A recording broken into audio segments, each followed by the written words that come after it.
Mr. DJ Rose, Verteezy, and C's, welcome you to the No More Black Tears podcast. Black tears that's heaven sent. Barack the first black president. I love my black skin. I love walking in black excellence.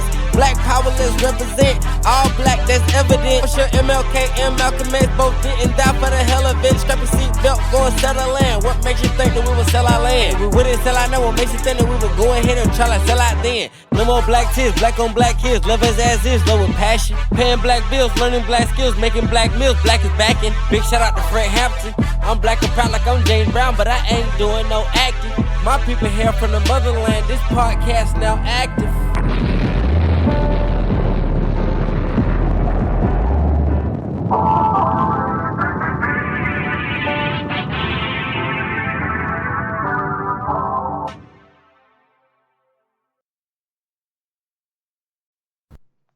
No More Black Tears. We back in the building for another week in sports. Caesar C's, Verteezy. How y'all boys doing? What's good, people? You turn up on another Tuesday, man. It all happened in the week. Yeah, so this week in sports, y'all, it was announced that James Franklin, after the humiliating loss to Northwestern, was fired. For those who don't know James Franklin, he was one of the few black coaches in college football. He made his name at Vanderbilt, around like 2013. Then after the Joe Paterno scandal, he got hired to be the face of that program at Penn State, where, for the most part, he's been great. Like, he's had a record of 104 to 45, but he's always been labeled as someone who can't win the big game because he's always been, one of the best teams in the Big Ten, and he's had plenty of players go that has went into the draft. But this season, after coming off the, college football playoff success last year, he's lost to Oregon, which people expected. That's when the people started saying you can't win the big game. UCLA, which shocked people. And then recently at Northwestern, those was two very bad losses. C's, do you think this firing of, James Franklin, somebody who I just told you what his record is, and he's taken the team to the playoffs, I want to say the last couple of years, was this warranted? At this point, to me, no. I think he should have been able to at least finish out the season. And didn't they hire one of the under coaches to be the fill-in? Yeah, to be the intern. But that's he's not gonna do any fucking better. So I mean, like, you might as well just fucking clean house if you're gonna do that. Matter of fact, they had a 2027 recruit fall off after they fired him. So they lost the future recruit. He was like the number one guy for the class of 2027 coming out of high school. But I mean, like, grace, is a thing. Of course, they're not going to fire fucking Belichick. It's Belichick. They spent way too much fucking money. And it just goes, it's kind of like the difference between the NFL and college, I guess. To me, one losing fucking season, if you're out of there. So, I don't think it was warranted. To me, man. They'll get another job, though. Yeah, I think if they should go fire him, they should have waited till the end of the year because the kids came there for him. Well, some of the kids came there for him. Other kids came there for the money. But now it's like, who you go get? That's going to be better. That's going to take y'all to the playoffs 2 years in a row. It's Penn State. Nobody wants to play at Penn State. Yeah, you might get paid, but with all the other schools, the kids growing up, unless you from Philadelphia or Pennsylvania, you know what I'm saying? Nobody wants to play at Penn State. Like, nobody wants to go over there and play in the cold. They have the biggest stadium in America, but other than that, like, the stadium is gonna bring nobody to play there. Nobody want to go there and play. If you go play somewhere, you want to go play Miami, Florida, Bama, Georgia, Texas. You know what I'm saying? USC. Nobody care about Penn State. Young kids. Then they have a lot of, I guess, we would call those skeletons in the closet, you know what I'm saying? A lot of aura and all that, but nobody want to play for them, you know what I'm saying? So yeah, I was kind of surprised. I'm sad because, college football don't have too many African-American coaches. James Franklin was him and the dude from Notre Dame are the most prominent African-American coaches coaching college football right now. But I will say this, though, to your point about players who play there, these are the players that James Franklin has recruited that has gotten drafted to the NFL. Saquon Barkley, Michael Parsons, Chris Godwin, Casey Hayward and Donovan Smith, the left tackle that played for the Bucks and the Chiefs, both those Super Bowl teams. Like he's put out good plays into the NFL. He's won a lot of games. Yes, he's the winning the big one is always hard. But I mean, who's the dude at Ohio State? They were saying that about him last year that he can't win the big one, and then we saw what he did. Yeah, in this new college football, like with the way the money flows, like I think it's easier to eventually try to win the big one. Before we move on, I do got a quick question. It's really more for Rose because you keep up with college football more. You can answer it too, C's. Is this the best looking job in college football in terms of like if you're a coach in college football and this became open and like how that Alabama job came open a couple years ago? If you're a coach, whether you are at a place, do you think about going to Penn State? If you're into the aura of Penn State, but also you gotta fight them demons that's in the closet that's in Penn State though. All them kids, all them booties in Penn State that's in the closet. Well, what Ray just said, ass is being taken. Yeah, so ass was taken, Ray J. So if you want to fight those demons, then yeah. But other than that, there's so many other jobs because if you get that job, your expectation is you have to win the chip. Because you're going to recruit well because they got some of the biggest boosters in the country. So you're going to be able to recruit well because you're going to be able to pay players, and you should win the transfer portal most of the time. But you got Ohio State, Michigan, and other teams that you got to face every single year. And the bar is just too high, man. I say all the time, keep your expectation low, you'll never be disappointed. Man, the bar's too high. Like the expectations there, you got to win a chip. He already did everything else but win a chip. Yeah, you know, and still got fired. Moving to another coach who's been fired and he looking for a job. You know, Brian Callahan. Now, for those who don't know Brian Callahan, because, you know, who the fuck is Brian Callahan? He was the coach for the Tennessee Titans the last 2 seasons. He came from the Cincinnati Bengals as the offensive coordinator. He was there for like about 4 or 5 seasons as the OC. Man, fuck that nigga, man. I remember someone posted, I forgot who posted. It was some black person who worked for ESPN said, man, I wish we just give coaches, you know, more time. It was Toy Smith, my bad. It was Toy Smith. Said, I wish we give coaches more time, like 3 to 5 years to figure shit out. And I quoted this shit. I reposted it and said, man, fuck that white person, man. Like, don't nobody even know who he was. I'm sad for, let's talk about these NFL black coaches who don't get opportunities. Because first of all, you're the fucking OC for the Bengals. And you got a job. Everyone knows Zach Johnson would call the offense that the head coach, who came from Sean McVay. Everybody know he calls the plays for the most part, which is a knock that a lot of people get who work underneath Andy Reid. Secondly, Joe Burrow, you can make the argument, is the best pure passer in the league in terms of just being a pocket quarterback. He's definitely a top 4 or 5 quarterback in the league.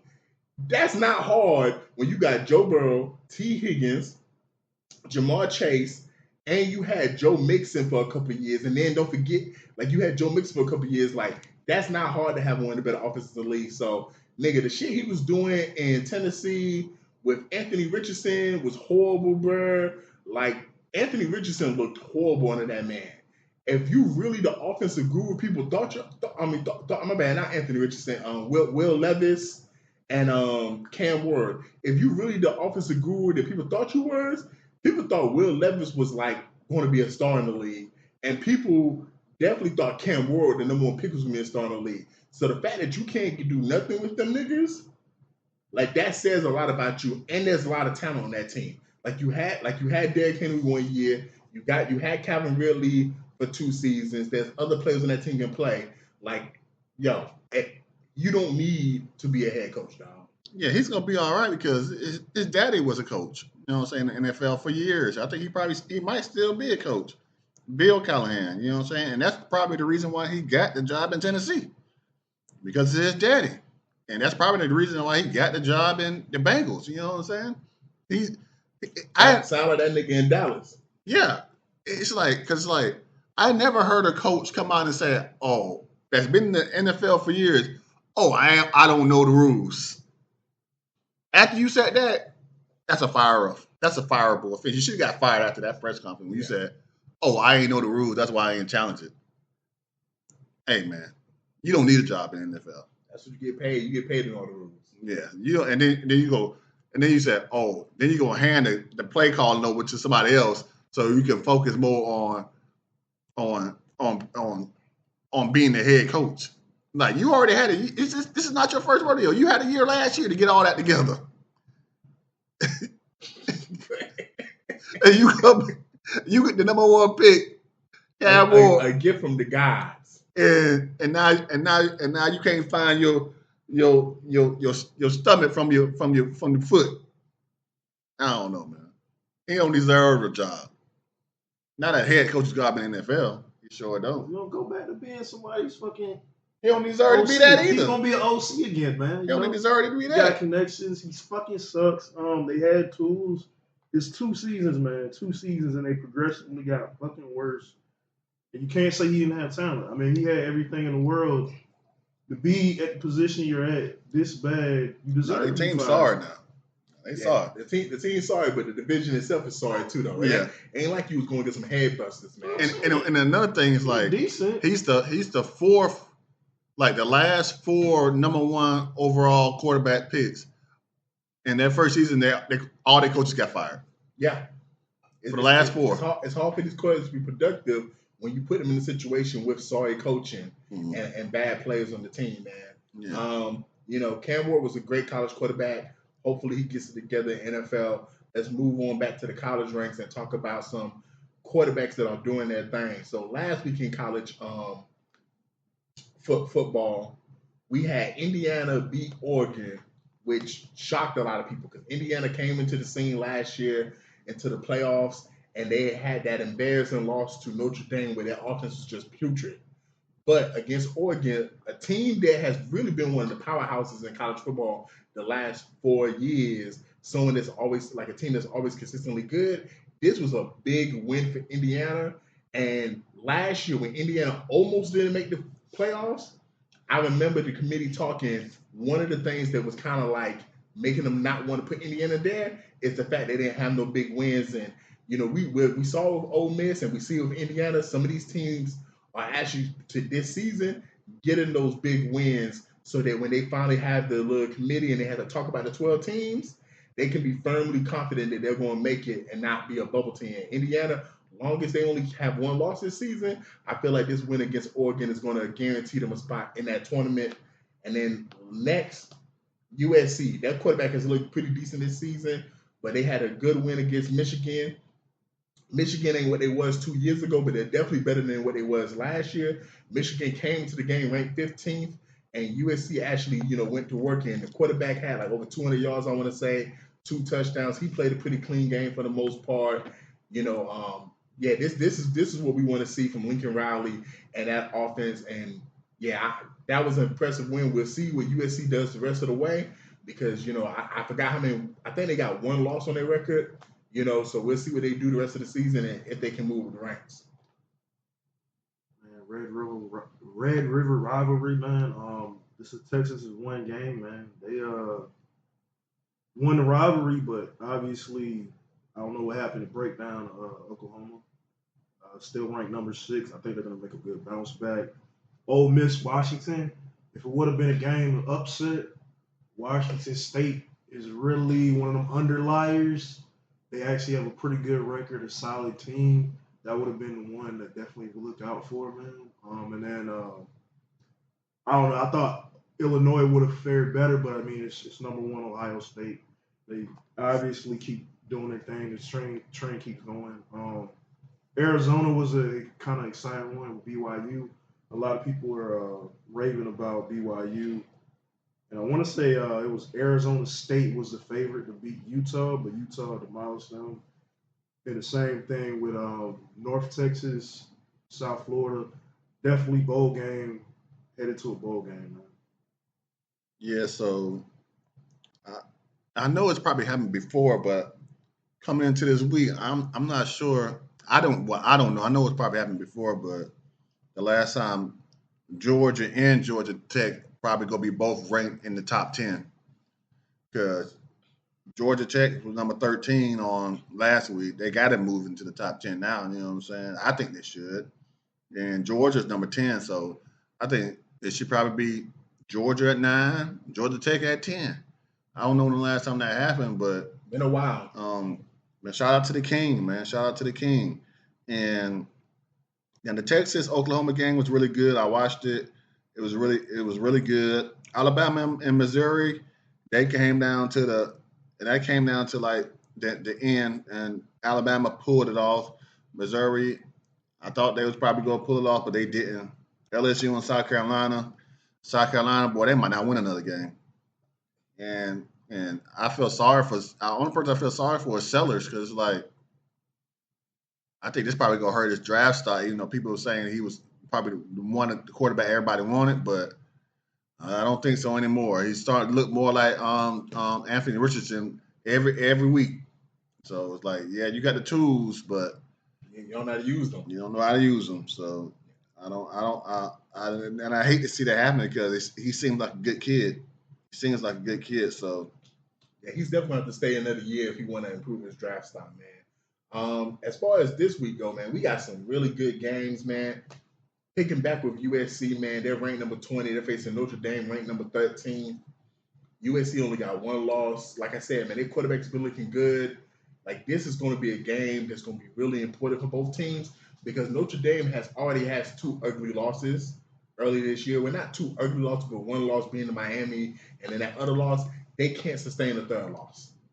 They lose this game, they're not making that tournament. But USC, if they can beat Notre Dame, ranked number 13, who was in the national championship last year, like, yo, this will push them even further, and they'll probably have a better chance to make that 12-team playoff. And if the quarterback looks good like he's been looking all season, oh man, it's going to really, help his Heisman, candidacy. And then lastly, man, Ole Miss and Georgia, like, they played last year. We'll see what they do this year, man. Georgia needs to bounce back. They struggled against Bama. They need to get a big win, and this is the opportunity for them to get a big win. yeah, man, I think Ole Miss beat them last year, and well, I was right about Georgia moving up to number 9, but Georgia Tech is still at number 12. Hopefully Georgia wins and Georgia Tech wins again. Then we can move both of them into the top 10. Game to look out for, maybe LSU and Vanderbilt. They're both 5-1. Okay, we'll see what they got going on. But the game, my game of the week is Georgia Southern versus Georgia State for homecoming, and that's our rival. So it's like the real GSU stand up. You know what I'm saying? Gotta. Definitely a big win for the SEC this week. There's a lot of good matchups with that one. I'm looking out for Ohio State and Wisconsin. Wisconsin's 2-4. I think this is another one where they're guaranteed to win it. I think the next few weeks they're gonna have some challenges. Ohio State, they're challenging teams. It's a lot of like non-ranked teams that are actually upset potential. Michigan State, Indiana, another one. Number 3, Indiana. Michigan State, they're 3-3. They've lost some critical games, but I think they got a good chance on beating Indiana. And then Oregon Rutgers, man, I don't see how people are saying this is a good matchup. I think Oregon's going to dominate that one. And then another one I'm looking at is BYU and Utah. Utah coming off a big win and beat BYU being undefeated. I think that's going to be a matchup for their division. Yeah, so moving on to the NFL. So last week in the NFL, there was a lot of games that went up and down. There was some upsets. I want to talk about one team in particular first, the Buffalo Bills. They lost Thursday Night Football to the Patriots. They turned around on Monday Night Football and lost to my Falcons. Stand up, Atlanta. Though both those losses have shown the Bills did not look vulnerable last season. I want to make that very clear.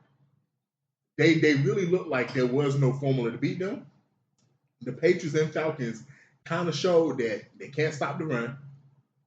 You can throw the ball on them if your quarterback can make good decisions because their zone coverage is weak. They kind of got to play man. And if you got elite receivers, you can beat the man coverage. They can't get to the quarterback, which is a very big issue. So their defense is a big hole. But then offensively, you can actually play them.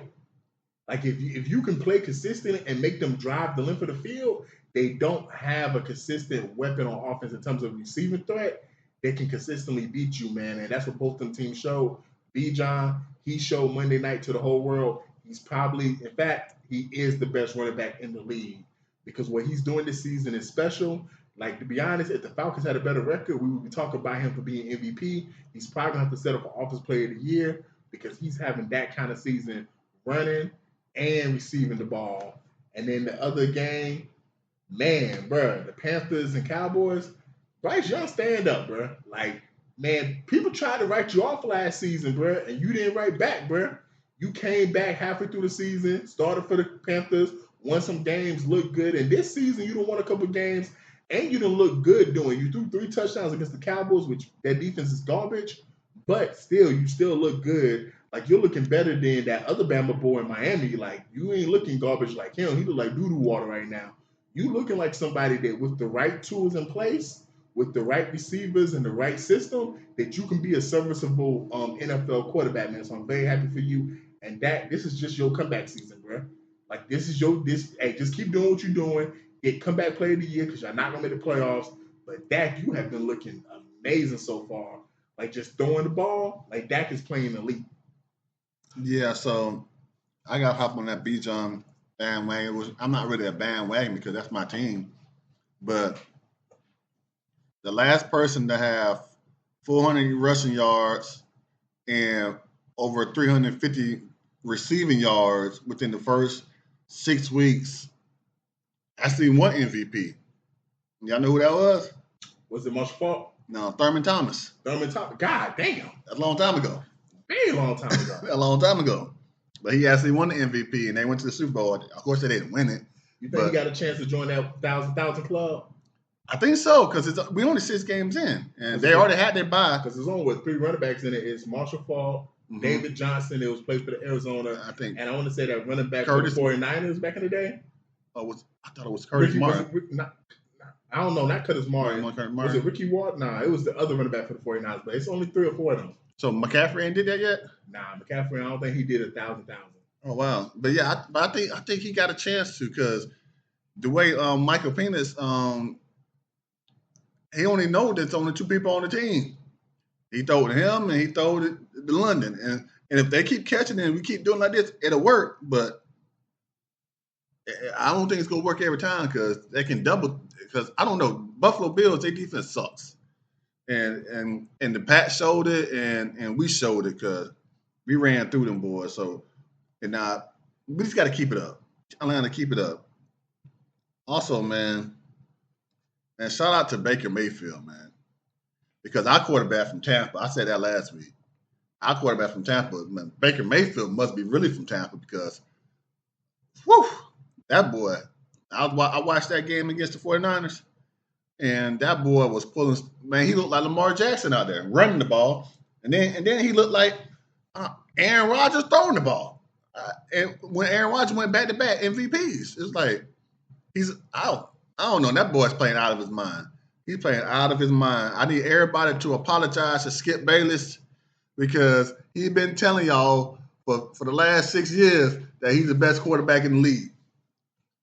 So I need everybody to apologize to Skip Bayless. Sharp, where you at? Skip said that for real? Yeah. Remember he was always... Oh, Baker Mayfield. Yeah, Baker Mayfield. Hey, I do want to add, the running back was Roger Craig, and you are right. McCaffrey did do it with the Panthers. Okay, yeah. Yeah, so, and shout out to the Bears and the Commanders, man. I know we shot that game out last week, and number 1 against number 2. It's the second season. Caleb might be on track to do something that has never been done. What's that? Has never been done. Throw for 4,000 yards as a Bears quarterback. And they've been around for 100 years.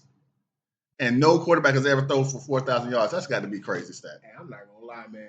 Caleb, I had you on Prize Picks for the season. I think your over-under was 3,800 passing yards, and I went over because I ain't going to lie. I was hoping you was going to hit the 4,000-yard mark. Please keep playing well. Don't get injured. Yes, sir. Bears, Washington, man. It was literally the game's going off. I'm texting my uncle. He said, all right, good night. Washington lost. Good night, nigga.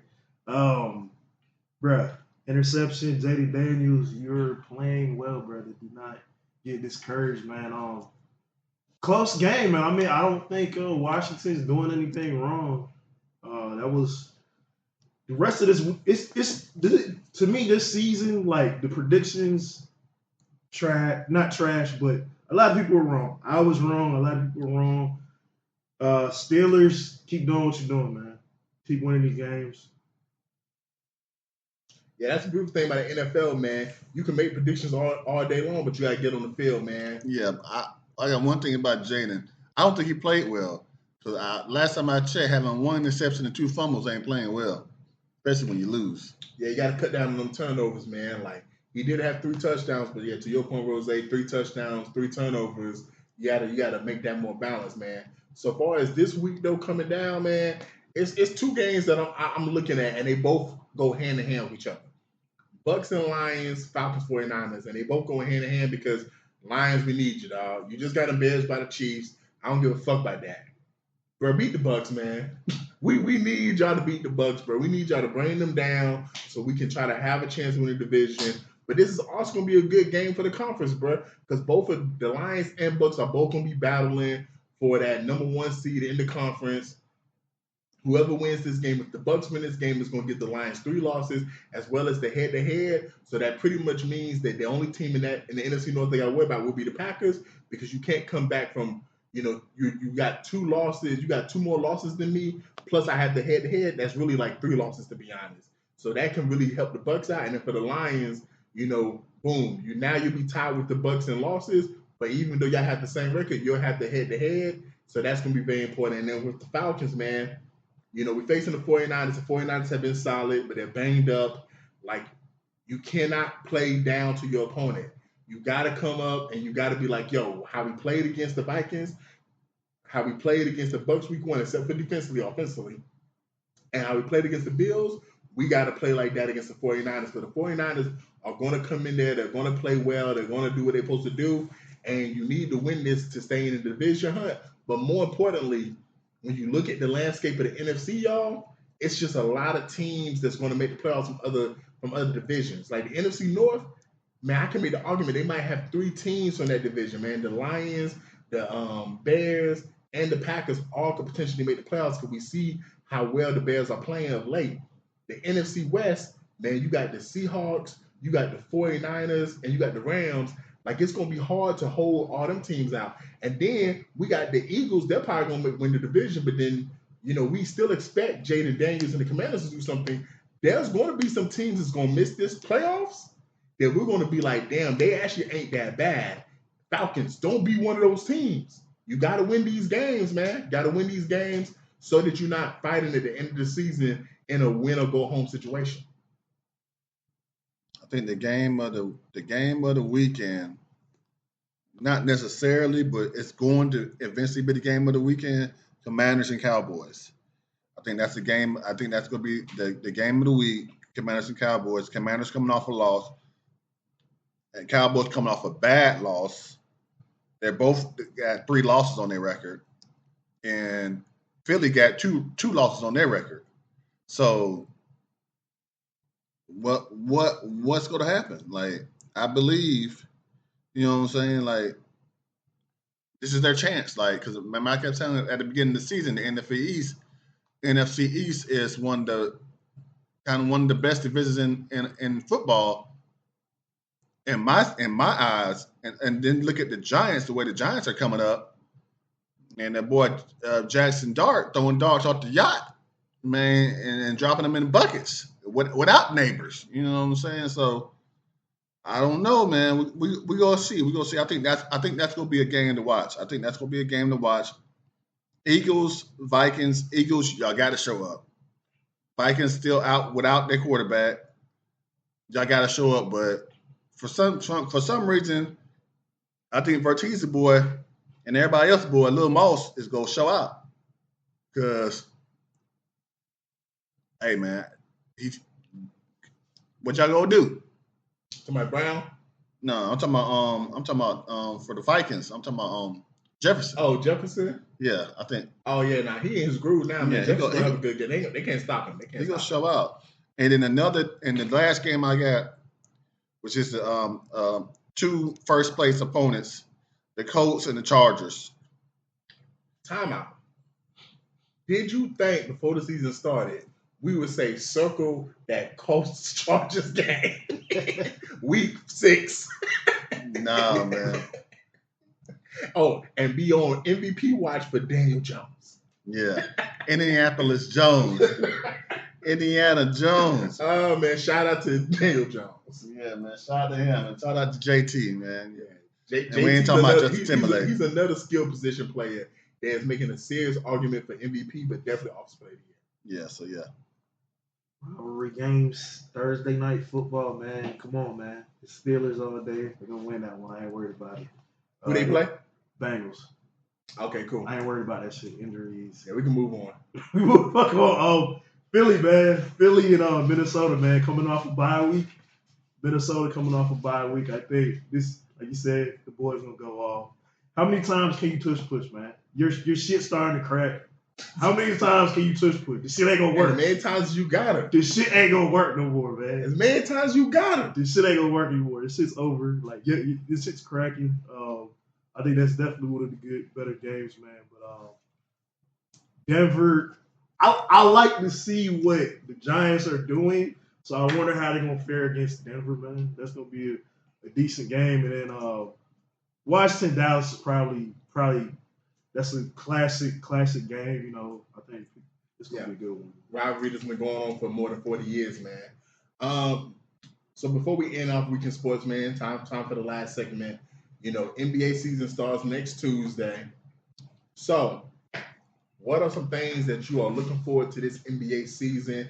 Any players to watch out? Any teams? And we'll get into our predictions in a second. Sees? I want to see what the Knicks are gonna do with changes. Are they still gonna have the same momentum, or did they lose it? LA, the whole trade debacle. I want to see what the fuck's actually gonna happen with the Lakers, man. The Nuggets, obviously, that's another one I'm looking at. Their trades and the whole dynamic of the team, is it just over? The Mavericks, another one. I mean, just. Is it worth it? Was all this bullshit worth it? Yeah, man. First thing I'm looking at the young players of the league, the quote-unquote future of the league. Cade Cunningham in Detroit. You had an amazing season last year. You helped me in fantasy. Or can you take Detroit to that next level with the East being down? Because Cade, man, was dropping 30-point games like it was nothing.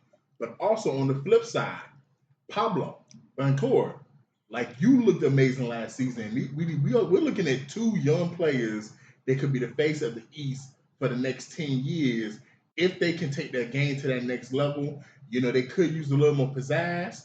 Scotty Barnes in Toronto, they wasn't that great last season, but Scotty was pretty well. Like, the young players are starting to come along now to the point where maybe we won't feel so bad when LeBron and when, you know, Steph and KD decide to step away. But then also Ant-Man, you know, you keep on getting to the West Conference Finals. It's time for you to take that final step and get to the finals, man. Because, you know, we just saw SGA. You know, he made it to the finals and won the championship. You know, the veteran players, what are y'all going to do? Like LeBron, we at the twilight of your career. You got like 2 years left probably. Like, what's going to happen? I ain't going to lie. When I saw that he was going to miss the opening season, the first time in 22 seasons, I was kind of sad that streak was broken. Because it's almost like Superman. You can get hurt, nigga. Like LeBron can get hurt. Like, Father Time is really catching up to that nigga. And that's kind of, I would say this as somebody who's, I'm not going to say been a LeBron fan the whole time, but has watched his career from high school to now. It is kind of solemn seeing him kind of, you know, his body break down. Same thing with Steph. Like, Steph, can you hold it for another season? Can you do it again? Can the Warriors be good?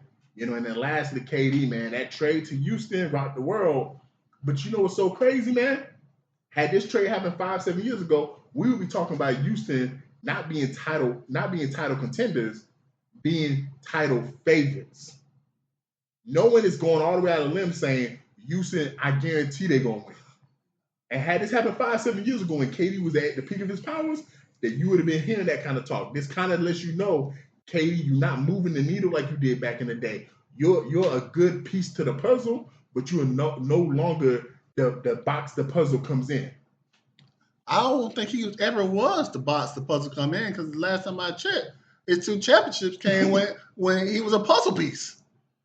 Fair enough. Hey, he led OKC to the finals though. Yeah, how hard is that? When you come Boy, off that was when the West was a monster, man. But when you come off when the team that won was 67 games, 70 games. Was it 67 or 70? Are you talking about the Golden State? Yes. Yeah. No, I'm talking about he led OKC, the Thunder. Not they didn't win. But he didn't win, but he led a baby Thunder team to the finals. Man, that don't count. Nigga, he beat that Spurs team. Man, that don't count. Man, we count chips. We ain't eating chips. Okay, fair enough. Yeah, man, this ain't But what I'm looking out for. I see they put the Great White Hope at the point guard, Jason Kidd. I saw that. Cooper Flag. I seen him put him at the point guard. I want to see them play. I want to see him play. I want to see how good he's gonna be. You saw what AD said when Cooper Flag and Kyrie and them was throwing up the ones. Yeah. So he said, yeah, you can't spell Duke without the University of Kentucky. And I'm the only one that won a championship, so I'm the number one option on this team. So I'm looking forward because that's gonna be a big team starting off the season. Especially the big lineup. Whenever Kyrie come back, that team's going to be talented. Yeah, but I'm telling you the size that they have. AD at probably the 4 or 5. He had 4. He don't want to pay 5 because they got Derek Lively. They got Lively at the 5. They got PJ Washington at the 3. Yeah, and then you're going to have Cooper at the 1. That team. And then Klay Thompson at the 2. Yeah, that's going to be a big team because Klay Thompson's a big 2 guard. Yeah, so I'm interested in seeing that, and also. Can Luka get back to form? Like, is Luka gonna be one? Is he gonna win the MVP this year? And he looks so good, man. Him and Zion got in shape finally. Yeah, so it's like because the couple years back when he took him to the finals, anybody can make an argument that he was the best person in the league. Yeah, that year. It was an argument. Anybody could have made an argument. So is he gonna get back to that? Is he gonna get back to that? Like, and also, I want to see what J.J. Redick's going to do. I just had to go back to my teams. J.J. Redick and Trae Young. What y'all boys going to do? Like, everybody said the Hawks had the best off season. I know I'm combining teams, but they mine, so I could do that. Facts. Why he sit here wearing an AD Lakers jersey? Yeah. I can get this one dirty. So Hawks, man, what y'all gonna do? Trae Young, what you gonna do? I see y'all here making songs and all this stuff. LeBron, I see you out here on streams, but then I ain't seen you in the gym all summer. I seen you on streams and podcasts and all kind of stuff. Like another player I know. Yeah. Michael Porter Jr. Oh yeah. So I want to see what he gonna do too, because I think he's probably the best player on their team from what me and you talked about. Yeah, because you said I would give it to Michael Porter Jr. as the most talented player. Yeah. Cam has produced the most. Yeah, so I want to see what they got going on, but I'm ready. I'm ready for NBA. You know what I'm saying? A lot of question marks, man. I just want to see what they gonna do. Man, it's like Christmas on opening day, man. The NBA season, you don't know what you're gonna get, man. But with that being said, man, like let's get to our finals prediction. Let's get to our league MVPs, man. Like I'm gonna start off. So for me, but at West, I feel like it's gonna be OKC. I kept trying to find another team, and it was just so hard to find another team to dethrone the Thunder because they're so talented, they're so young, they're coming back, they done won. Now that they done learned how to win, they done won. And then in the East, this is part of my heart, but also I just look at how much talent that team has, and I look at the veteran players on the other teams, and when I just really think about it, I feel like in terms of the teams that can actually compete in the East, he probably, to me, might be the best player out of all the teams that can realistically compete. Man, I'm gonna go to Hawks, coming out the East, man. You know, and they kind of a dark horse, but I feel like they will come out the East because I do feel like the Knicks, man. Everyone's saying the Knicks, man, but I feel like there's something still missing from that team. And the Pistons, I don't know if they got what they need. I don't know if the Magic got it, and the Cavs. It just seemed like Cleveland is always cursed. It just seemed like it's always something with them. last season, what happened in the playoffs? More than half the roster got injured in the second round of the playoffs, except for Mitchell. They lost a game when Mitchell dropped 50 points, if y'all remember, in game 2 or game 3. As far as my dark horse, man, my 2 dark horse teams to make the finals would be the Spurs, because I think Vic is going to take that next step. And then if I had to go in the East, it would be the Pistons, because I ain't gonna lie, watching Cade Cunningham play last year, I don't know if you actually watched a full game of his, but Cade Cunningham he's special. He's special. He can really score that ball, man. And he gave the Knicks some problems in that first round, man. You know, as far as my MVPs go, in this order, man, I think Wemby has the best chance to win MVP, because if the Spurs can make the playoffs and be a top 4 team, I feel like the media gonna want to give him the award. The second one is if the Hawks can be finished first or second, I feel like it's going to be Trey. And then the third one, man, I kind of cheated. It's kind of like a tie between these two, you know, because SGA, I feel like he has a chance to do what Steph did after he won the first MVP, come back the second year and be even better. But I feel like from what Rose said, man, seeing the pictures of Luka, seeing how healthy he's looked, you know, knowing that team has, you know, signed DeAndre Ayton, LeBron's going to eventually come back. If Luka just does what he's done in Dallas and the Lakers can be a top 2 seed in the West, I feel like the media want to give Luka the MVP. I feel like the media kind of feels like, yo, we've given Jokic MVPs, we've given SJ MVPs, we've given Giannis and Embiid MVPs, and here's Luka, who's probably a top 3 player for the last 5 years. I feel like the media wants to just validate how they feel about him and give him an MVP award. And I feel like he's a good enough player to win MVP, man. So those would be the 3 players that I'll be like, yo, look out for those 3 players for MVP. You know. Yeah, my MVP is gonna probably go be Luka. I just think that if not now, when? I think this is his best chance. You're in a big market too. That's another reason. If not now, when? So Luka for MVP. Give me Wembley for defensive player of the game of the year. Going to the finals, I'm gonna go Lakers out of the West and New York out of the East. So let me ask a question, man, because you were so good last year with your dark horse with the Pacers. For those who don't remember, before the postseason started, Rose picked the Pacers to be a dark horse, and they came 1 game away from winning the finals, man. Who's your dark horse this year? Atlanta. Atlanta? Yeah. Atlanta's my dark horse this year. And I'm never going to count out Giannis. So the Bucks. I don't know, man. They just signed that nigga brother today. What? Hey, last time they played on, I think they won the chip. Last time he was on the team. That's all they needed was his brother to cheer him on. Yep, man. So, but the top 3 teams in the East, I'm going Knicks, Atlanta, and Bucks.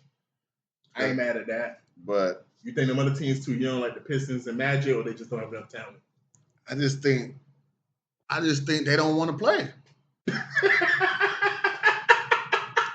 What about your boy Bam? You don't think after he saw his woman get a championship, Bam ain't gonna come back better? Man, Miami gonna be the worst team in the league now. Who they got on their team? I think Bam their best player. When you got Bam and Bio as your best player on the team. What about Tyler Hero? Like I said, when you got Bam and Bio on the best player on your team, yeah, you in trouble. Now, and Bam is good. Bam is good. But he ain't best player on the team good? No, he ain't best player on your team good. What you got, C's? Vic, Luka, Brunson. That's a good pick. I just think, man, the Knicks. I think the Knicks are gonna be on my pick. Sleepers. I don't fucking know why. Don't ask me. I think it's back office. I think they got a good talent scope. Toronto. Don't mark my words. Fucking Toronto. The Magic just proves like they don't want to fucking win. They don't want to, as an organization, they don't want to fucking win, man. They are always coming in at 6 seed, bouncing around. They don't want to fucking win. The Celtics, they ain't got it all together, man. They're going to be, 1-2 throughout the season, but they're going to bounce the Pacers. It's over. Bucks, I think it's a collapse, man. I don't see the Bucks doing well, man. they're gonna collapse towards the end of the season, maybe midway through.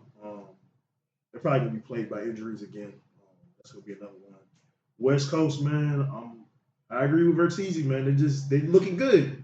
OKC, 2 Lakers, and don't forget about, man, Houston. They're gonna be a problem. So the rest of the season, you're the Houston guy. I'm saying they're gonna be a problem. Well, you gonna be able to say, I told y'all, but if they do bad, man. I'm like, them niggas is trash. Them niggas trash. Me and Rose gonna say it. And then what about this nigga Rockets? You can say it. They was trash. If they prove to be trash, say they trash. They got caught in butt wild. That's what's wrong. All right, man. Final thoughts, y'all. Shout out to Athlos. They just did a big event in the middle of New York track and field event in the middle of New York City, man. The shit looked live. They had bleachers and everything. The good thing is you're gonna see a lot of leagues start doing this shit, especially for individual sports. You get paid when you fucking win. Literally, Messiah Russell won her event. I think it was a 200 meter. I might be wrong, don't quote me, but $60,000 cash app. She fucking won the race, instantly paid her. Noah Lyles was in the crowd. I can't think of Shorty's name, but she was big in the Olympics, man. She's married to the white dude. Oh, I know you're talking about. I can't think of her name. Thomas? Yeah, something Thomas. I think it might be Elisa Thomas. I think I might get her mixed up, but I mean, it looks like a good event, man. And then, hey, Gunners finally fucking there. 5 and fucking 7 and 5 or some shit, man. Top of the tables. Hopefully they finish it off strong. And I'm telling you, the Dodgers are winning right now, but I'm telling you, the Brewers. If you're a Dodgers fan, just be scared in this series because the shit's coming. Game 3, the shit's over. Yeah, man. I remember being a kid, and in 2001, I remember seeing this match called Tables, Ladders, and Chair for the first time. And it was at an event called SummerSlam for WWE, and it had 3 teams, Edge and Christian, and the Dudleys and the Hardys boys. And I just thought, man, this match was amazing, man. I saw stuff like that was just so amazing in the match. And then at WrestleMania 17, but if you're a wrestling fan, when I say WrestleMania 17, a lot of people think that's the greatest WrestleMania of all time. That's the second time The Rock and Stone Cold fought. And as good as that match was, a lot of people say the best match on the show was the Tables, Ladders, and Chair match with the 3 tag teams I just mentioned, the Dudleys, the Hardys, and Edge and Christian. And I'd have seen the Dudleys wrestle for so long since they was in ECW, WWE, TNA, like they wrestled all over the world. Like they're, to me, in the top 3 of greatest wrestling tag teams of all time. And this past weekend, to see them face a rival they've had for over 20 years, the Hardys, and to see them face them in TNA's Bound for Glory, which is like basically their version of WrestleMania, for the tag titles, and they lost to the Hardys in a tables match, and we got to see chairs, ladders, people go through tables. Man, I just feel like that was just so nostalgic for me to see them retire, take off their boots, and hand it to the Hardys, and to know that a part of my childhood is like going away. And I'm always going to think to myself, man, when Bubba Ray used to go to turn to Devon, slap him on the chest and yell, Devon, get the tables, man. Y'all definitely one of my favorite tag teams of all time, man. In the words, shout out to the Mamba. Gotta. Mr. DJ Rose, Vertizi, and C's, welcome you to the No More Black Tears podcast. Black tears that's heaven sent. Barack the first black president. I love my black skin. I love walking in black excellence. Black power, let's represent. All black, that's evident. For sure, MLK and Malcolm X both didn't die for the hell of it. Strap your seatbelt, go and sell our land. What makes you think that we would sell our land? We wouldn't sell our land. What makes you think that we would go ahead and try to sell out then? No more black tears, black on black kids. Love us as is, love with passion. Paying black bills, learning black skills, making black meals. Black is backing. Big shout out to Fred Hampton. I'm black and proud like I'm James Brown, but I ain't doing no acting. My people here from the motherland. This podcast now active.